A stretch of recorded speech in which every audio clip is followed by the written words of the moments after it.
Magandang umaga pong muli sa inyong lahat. Malugod na pagtanggap sa St. Joseph Parish Kagalangin sa ika-6 ng umagang banal na misa na may liturya ngayong Martes ng ika-5 linggo sa karaniwang panahon at paggunita kay Santa Escolastica Dalaga. Tumayo po ang lahat at tayo'y makiisa sa Eucharistikong pagdiriwang na pamumunuan ng ating kura paroko, Reverend Father Douglas D. Badong. Sa pahag ng Panginoon, buong bayan ngayon'y nagtitipon upang pagsaluhan ang kaligtasan, handog ng Diyos sa tanan. Upang pagsaluhan ang kaligtasan, handog ng Diyos sa tanan. Sa ngalan ng Ama at ng Anak at ng Espiritu Santo, Amen. ang pagpapala ng ating Panginoong Heso Kristo, ang pag-ibig ng Diyos Ama, at ang makikipagkaisa ng Espiritu Santo, naway sumainyong lahat. At sumainyo rin. Mga kapatid, aminin natin ang ating mga kasalanan upang tayo'y maging marapat gumanap sa banal na pagdiriwang. Inaamin ko sa makapangyarihang Diyos at sa inyo mga kapatid na lubha akong nagkasala sa isip, sa salita at sa gawa at sa aking pagkukulang. Kaya isinasamo ko sa mahal na Birheng Maria, sa lahat ng mga anghel at mga banal, at sa inyo mga kapatid na ako'y panalangin sa Panginoong ating Diyos. Kaawaan tayo na makapangyarihang Diyos, patawarin tayo sa ating mga kasalanan at patnubayan tayo sa buhay na walang hanggan. Amen. Panginoon, kaawaan mo kami. Panginoon, kaawaan mo kami. Kristo, kaawaan mo kami. Kristo, kaawaan mo kami. Panginoon, kaawaan mo kami. Panginoon, kaawaan mo kami. Manalangin tayo. Ama naming makapangyarihan, buong galak naming pinararangalan ang alaala ni Santa Escolastica. Ang pagtingin namin sa kanya bilang huwaran sa katapatan ay magbunga nawa ng aming pagkakaroon ng maaasahang pag-ibig sa aming paglilingkod sa iyo at sa pamumuhay sa walang maliw mong kagalakan sa pamamagitan ni Jesucristo kasama ng Espiritu Santo magpasawalang hanggan. Amen.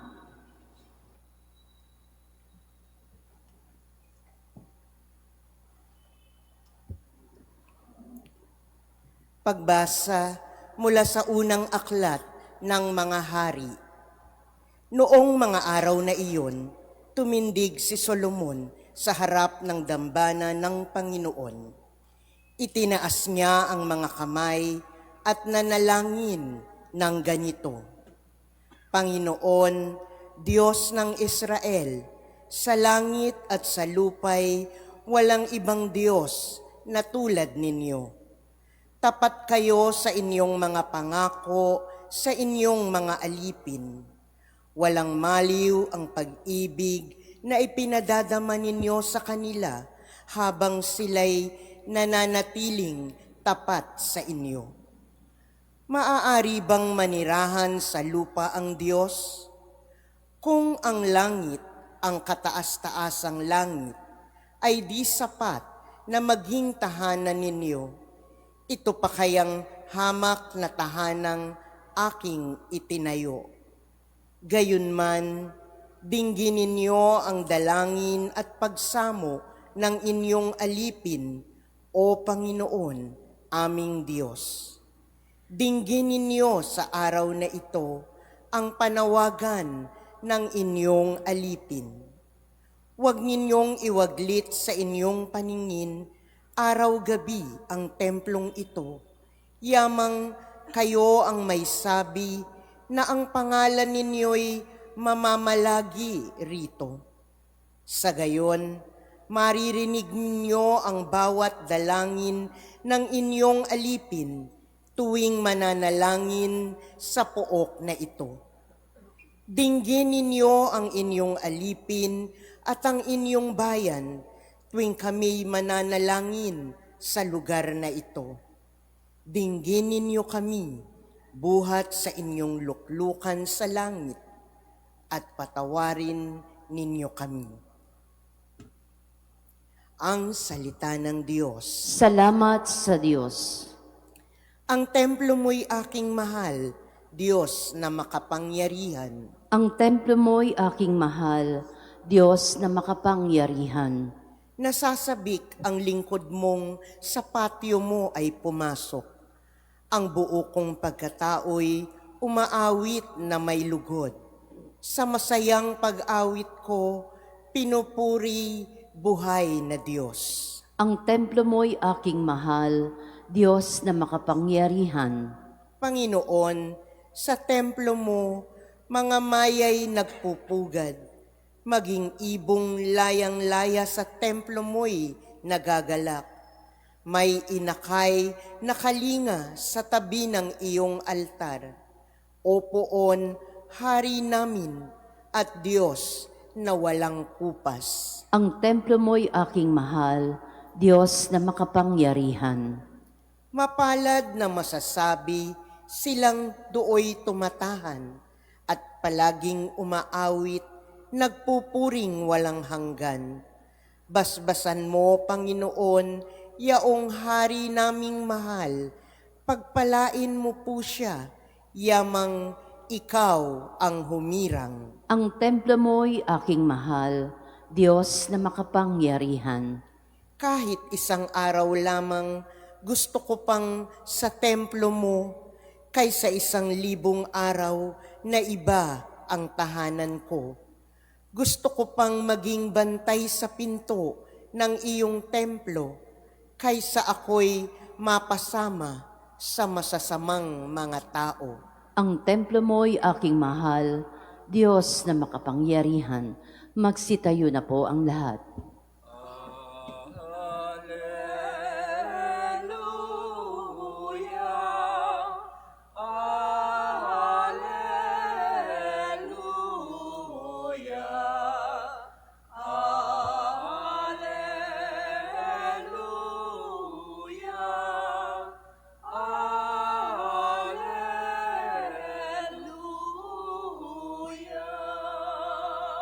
Sa salita mo akitin ang puso ko at loobin, nang ikaw ay aking sundin.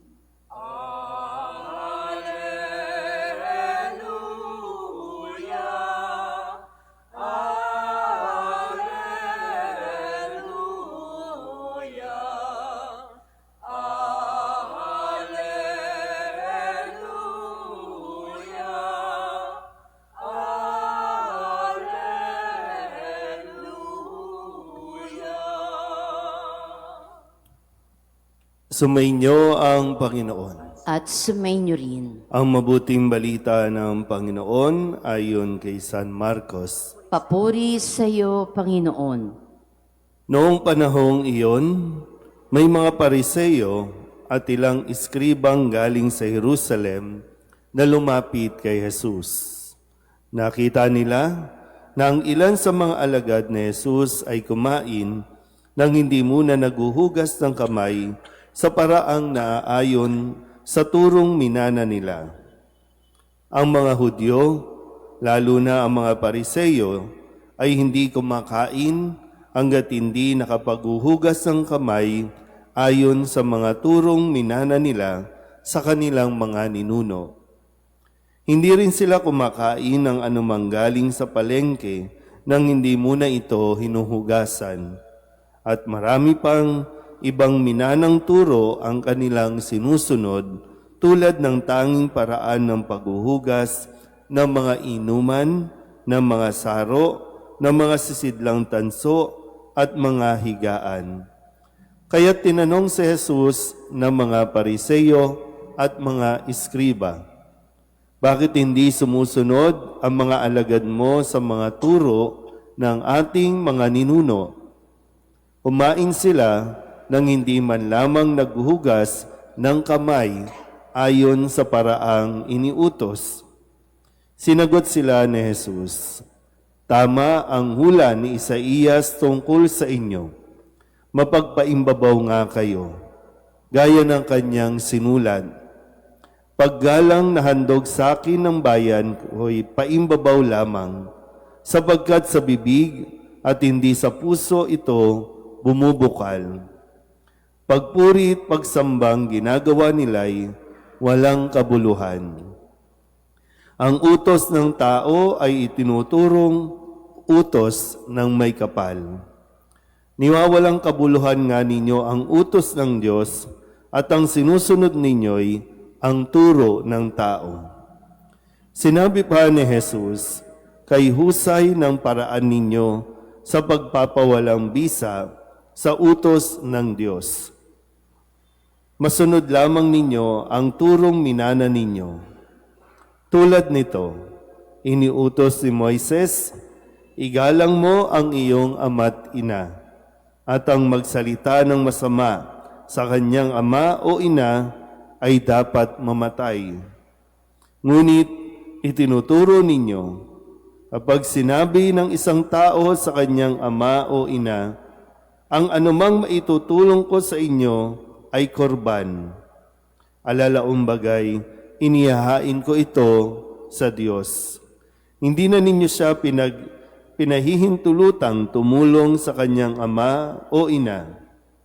Sa ganitong paraay, niwawalang kabuluhan ninyo ang salita ng Diyos sa pamamagitan ng mga turong minana ninyo.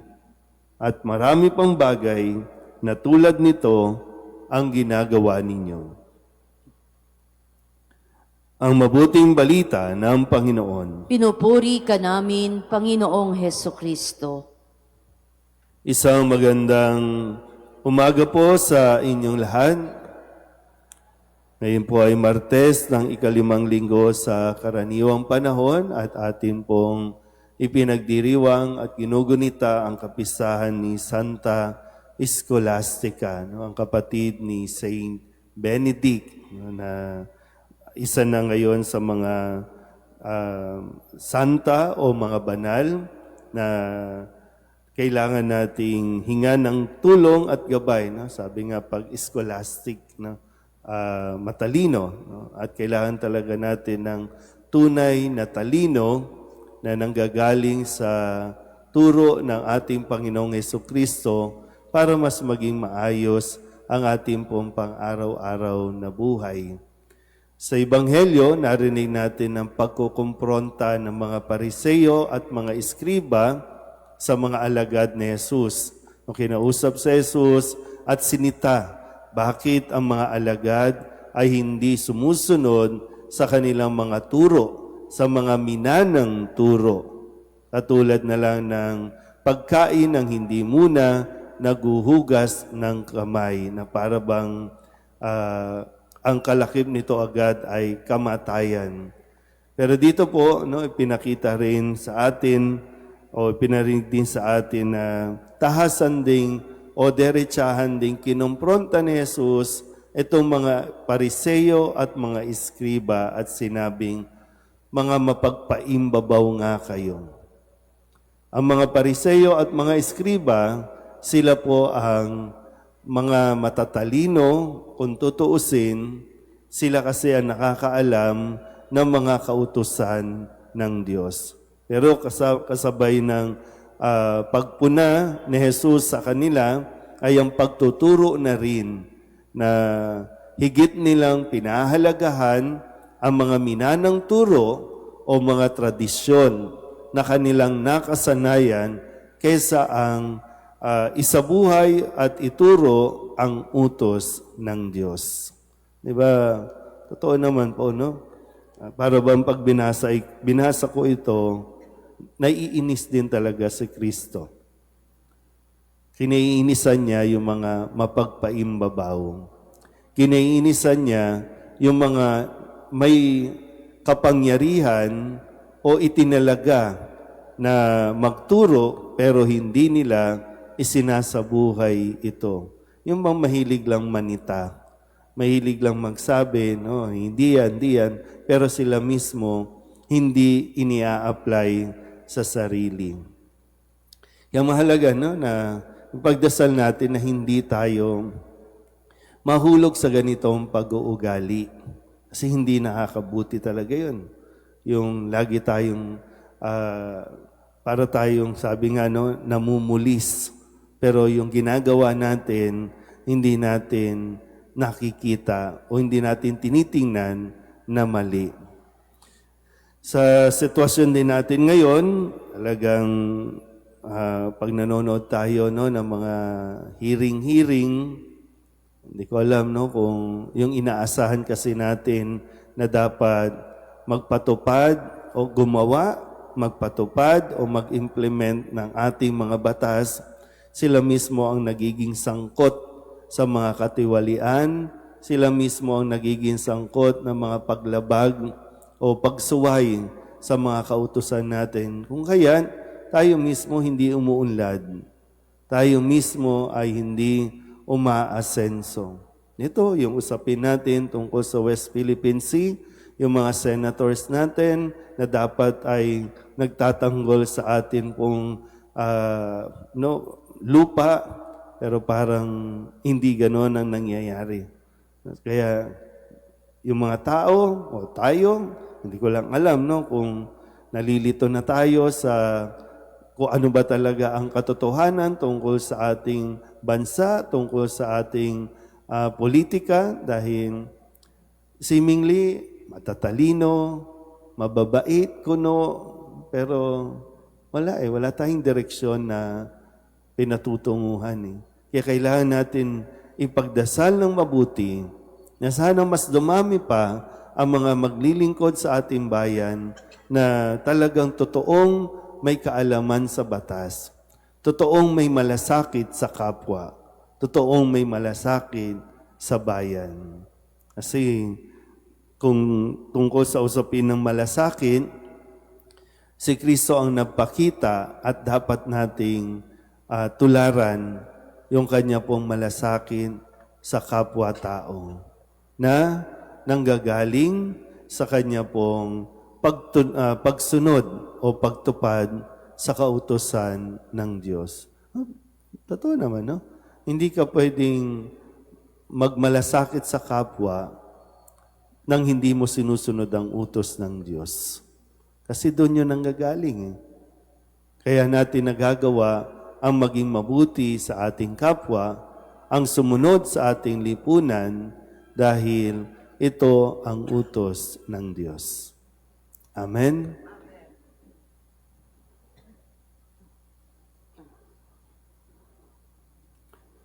Walang saysay ang ating pagsamba kung hindi ito nanggaling o nanggagaling sa pusong tunay.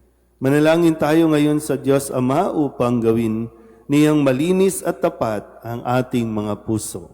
Ang ating pong itutugon, Ama, buksan mo ang aming mga puso sa iyong puso. Ama, buksan mo ang aming mga puso sa iyong puso.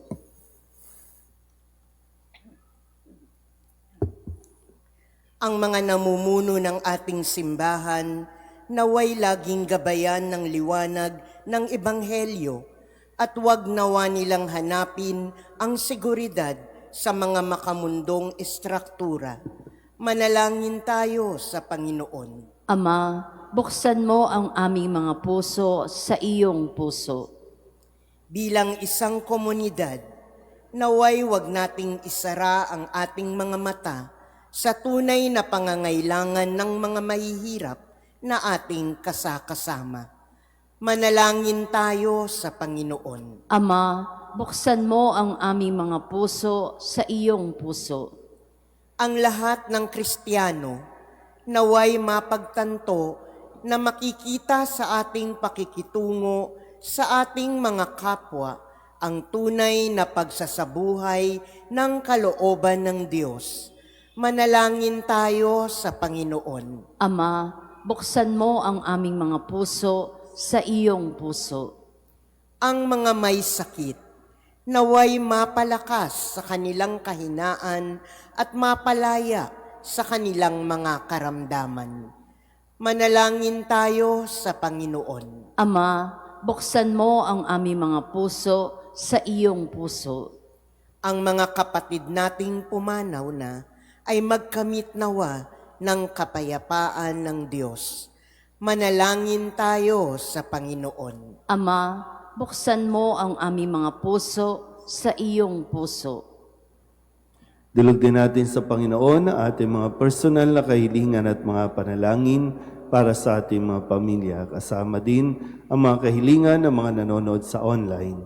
Lahat ng mga misang pasasalamat, special na intensyon, agarang paggaling ng mga may sakit at ang mga kaluluwa na inihiling na ipagdasal sa misang ito.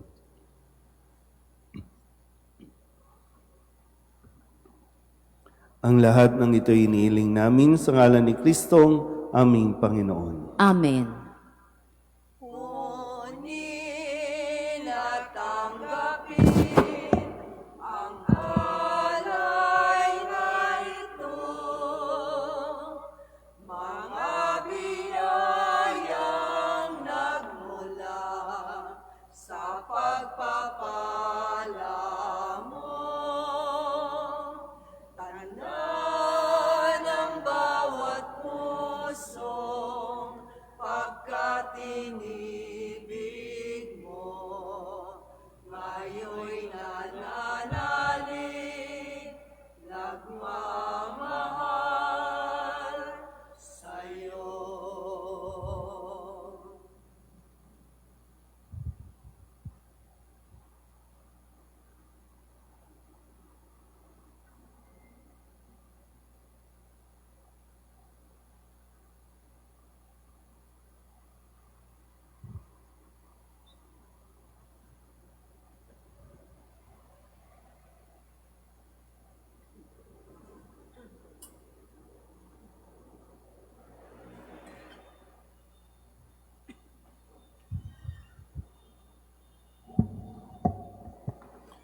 Manalangin kayo mga kapatid upang paghahain natin ay kalugdan ng Diyos Amang makapangyarihan. Tanggapin nawa ng Panginoon itong paghahain sa iyong mga kamay, sa kapurihan niya at karangalan, sa ating kapakinabangan at sa buong sambayanan niyang banal.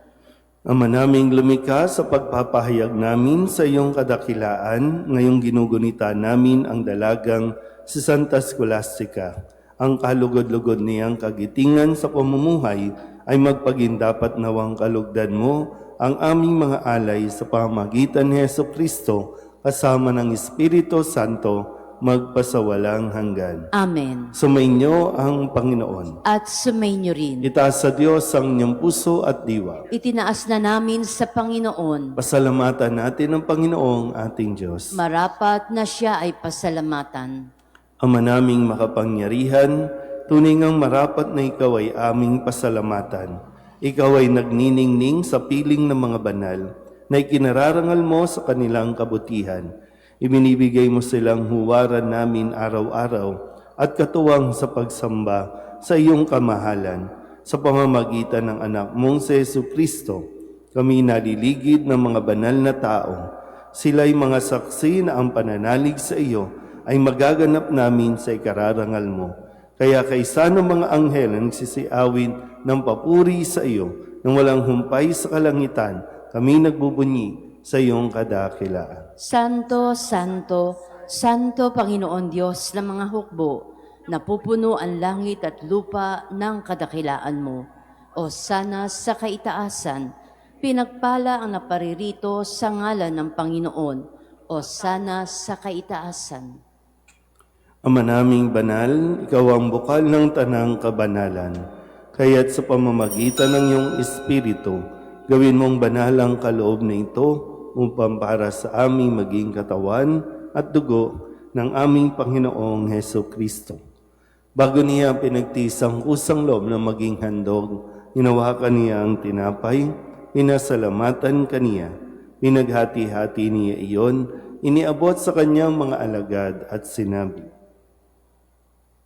Tanggapin ninyong lahat ito at kanin, ito ang aking katawan na ihahandog para sa inyo.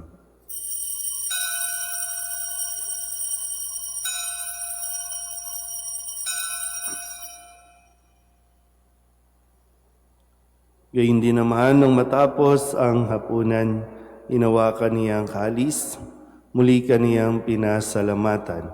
Iniabot niya ang kalis sa kanyang mga alagad at sinabi, tanggapin ninyong lahat ito at inumin. Ito ang kalis ng aking dugo, ng bago at walang hanggang tipan. Ang aking dugo na ibubuhos para sa inyo at para sa lahat sa ikapagpapatawad ng mga kasalanan. Gawin ninyo ito sa pag-alaala sa akin.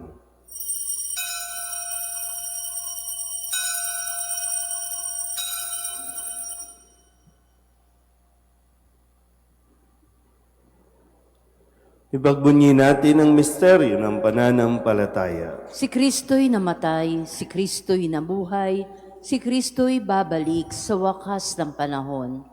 Ang mga ginagawa namin ngayon ang pag-alaala sa pagkamatay at muling pagkabuhay ng iyong anak. Kaya tiniaalay namin sa iyo ang tinapay na nagbibigay buhay at ang kalis na nagkakaloob ng kaligtasan. Kami napapasalamat dahil kami iyong minarapat na tumayo sa harap mo para maglingkod sa iyo. Isinasamo namin kami magsasalo-salo sa katawan at dugo ni Kristo ay mabuklod sa pagkakaisa sa pamamagitan ng Espiritu Santo. Amalingapin mo ang iyong simbahang laganap sa buong daigdig.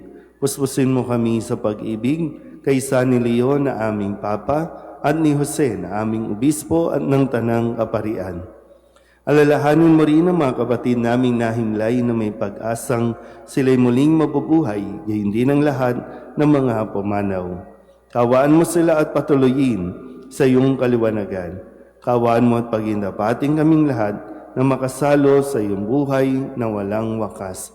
Kaysa ng mahal na Birheng Maria na Ina ng Diyos, ng kabiyak ng puso niyang si San Jose, kaysa ng mga apostol at ng lahat ng mga banal na namuhay dito sa daigdig ng kalugod-lugod sa iyo, may pagdiwang nawa namin ng papupuri sa ikararangal mo sa pamamagitan ng iyong anak na aming Panginoong Heso Kristo.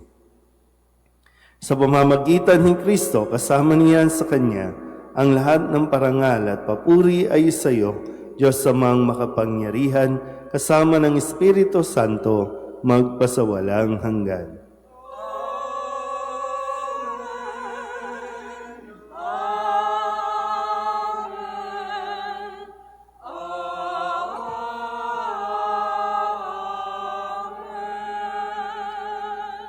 Sa tagubili ng mga nakagagaling na utos at turo ni Jesus sa Panginoon natin na Diyos, ipahayag natin ang lakas loob.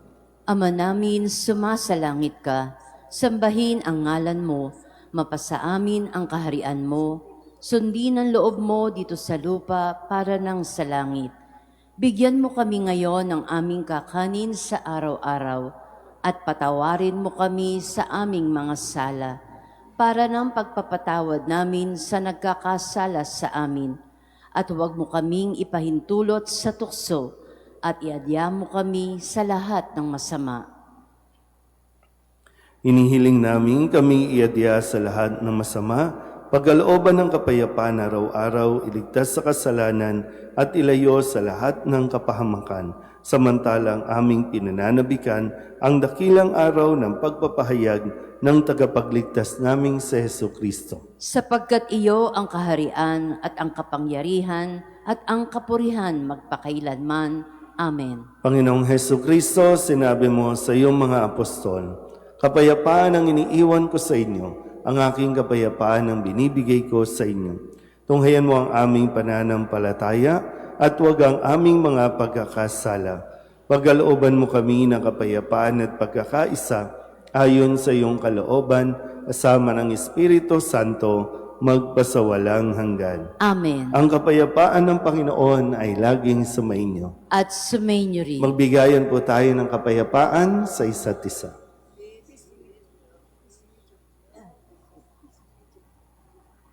Kordero ng Diyos na nag-aalis ng mga kasalanan ng sanlibutan, maawa ka sa amin.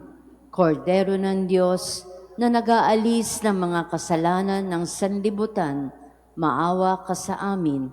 Kordero ng Diyos na nag-aalis ng mga kasalanan ng sanlibutan, ipagkaloob mo sa amin ang kapayapaan.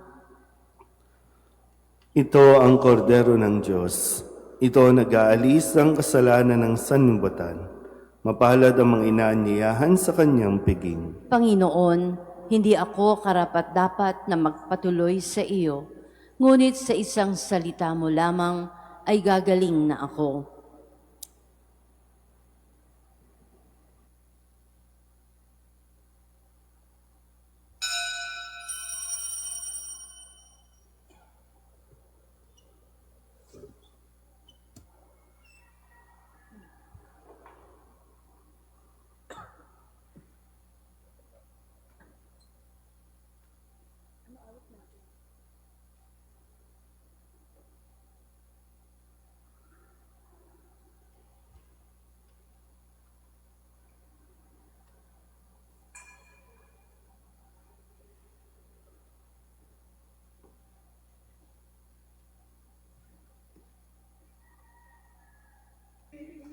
Luluhod po ang lahat.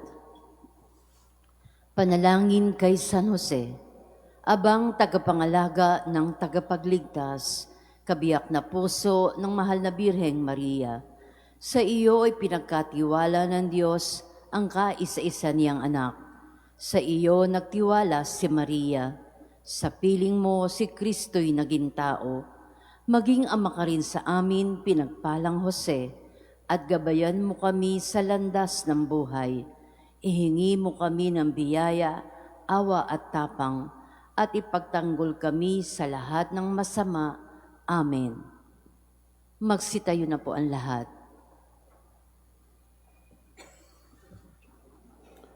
Manalangin tayo. Ama naming mapagmahal, sa pagsasalo namin ngayon sa banal na pakikinabang, matulungan nawa kami ng ulirang katapatan ni Santa Scholastica upang tanging ikaw ang aming mahalin habang inaako namin ang malasakit ni Hesukristo kasama ng Espiritu Santo magpasawalang hanggan. Amen. Sumainyo ang Panginoon At sumainyo rin. at pagpalain kayo ng makapangyarihang Diyos, Ama at Anak at Espiritu Santo. Amen. Tapos sa banal na misa, humayo tayo sa kapayapaan ni Kristo. Salamat sa Diyos. Magandang umaga po. San Jose, pintakasin ibig, tanggulan at lakas, buong pananalig. Kami po